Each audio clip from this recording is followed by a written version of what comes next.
I was invited to speak at an online event organised by some people in Wales recently. There are campaigners in Wales objecting to the Welsh Government's sex education resources. It's a similar sort of situation to in Scotland. Generally, the things in Scotland are always worse than in other parts of the UK. But I was asked to take part.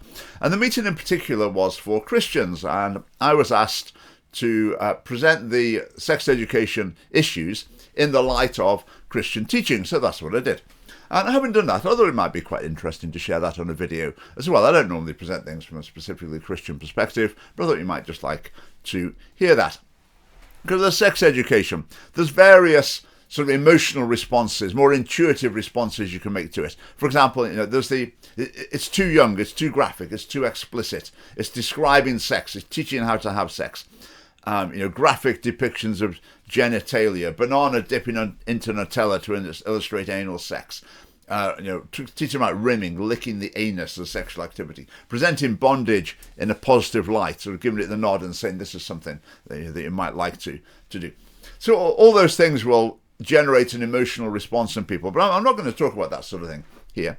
I'm just going to look at religious teaching compared to the message of Scottish sex education, the government's approved recommended resources. So I made this table a couple of years ago. I talk about the Catholic Church's teaching. I'm not a Catholic, but the Catholic Church's teaching is very clear. So it's easy to make the comparisons and to draw it out. So if you're not a Catholic, of another religious faith, or maybe non, you can just apply it to your beliefs as well. Right, so are these things morally acceptable? Pornography. Catholic Church says no, it's not morally acceptable. Scottish sex education teaching says it is. Says it's normal, natural, and nothing to feel guilty about. Explicitly says it's not something you need to feel guilty about. Right, premarital sex. Catholic Church's teaching says that's not morally acceptable. Scottish sex education teaching says that you've got a right to have sex with basically whoever you like, as long as they consent at the stage that you're ready. So it explicitly contradicts the Christian teaching. Masturbation, Catholic Church says that is not morally acceptable. Scottish sex education teaching, again, explicitly contradicts that and says it is morally acceptable and goes beyond that and positively encourages it.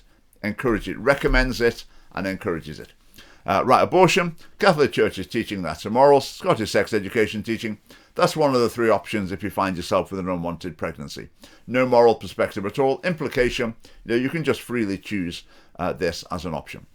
Contraception, Catholic Church's teaching, not morally acceptable. Scottish sex education teaching, just taken for granted that it is. Same-sex parenting, Catholic Church's teaching, this is not ideal. Scottish sex education teaching, this is just wonderful. Any and every family form is to be celebrated as a wonderful expression of diversity, and don't you dare say any different. Changing gender, Catholic Church's teaching, no, this is not a philosophy that they endorse. Scottish sex education teaching, changing gender is a normal, natural and healthy thing, something to be celebrated and something to be proud of. Homosexual sex, Catholic Church's teaching, it's immoral. Scottish sex education teaching, it's something to be proud of and to celebrate. Again, otherwise you're homophobic. That's the message there.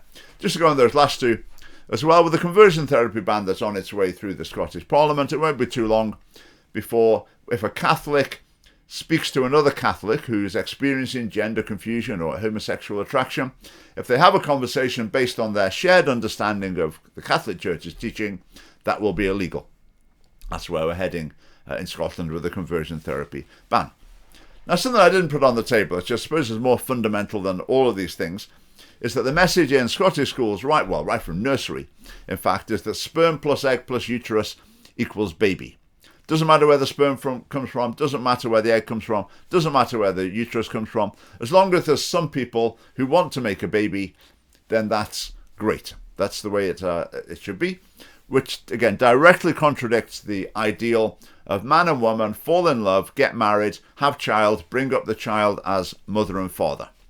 Okay, that's, again, in direct conflict with it. So, what's the consequence of this? What harm does it do? The first harm is it damages the prospects, the life prospects of the children who are misled with this teaching, because it makes them more likely to make bad decisions in the future, which will result in dysfunctional relationships and will harm not just them, but their partners in the future, and potentially future generations as well, as they're brought into dysfunctional families because of the bad advice that the government has given to them. So that's a big deal. That's a very important issue.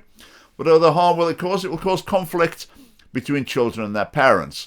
So parents or a church might have shared their beliefs with their children, then the children go to school, and the teacher, who's seen as a real authority figure, a real expert, they basically totally contradict it. So that's going to cause a tension within a family. And there will be countless conversations where a child comes back from school and then there's disagreement with the family's values. So instead of the school helping the parents to bring up the children according to their own values, it's opposing that process. And the last thing is, for example, you've got a Catholic child who's gained some appreciation of the teaching of the Catholic Church, and then they hear it attacked and basically derided at school, and that's going to tend to be a challenge to their faith. It may be that they look into it more and it then strengthens their faith, and maybe that they're pulled away from their faith, which again, I think for a lot of parents, that's a very serious consequence. Now, as Christians, I don't think we should be saying this is just, how can we protect our children from this?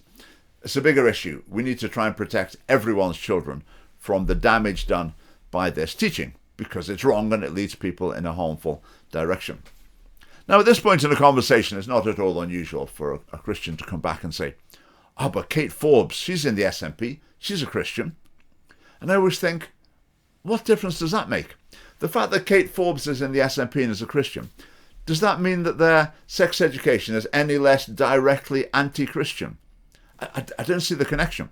The fact that Kate Forbes is a Christian, does that mean that this harmful, corrupting, dangerous teaching is not going to have a negative effect on the young people and future generations in Scotland? Is that not going to happen because Kate Forbes is a Christian?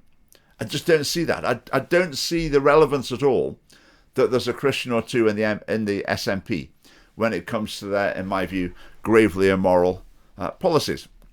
And the other response you often get from people is, oh yes, they agree.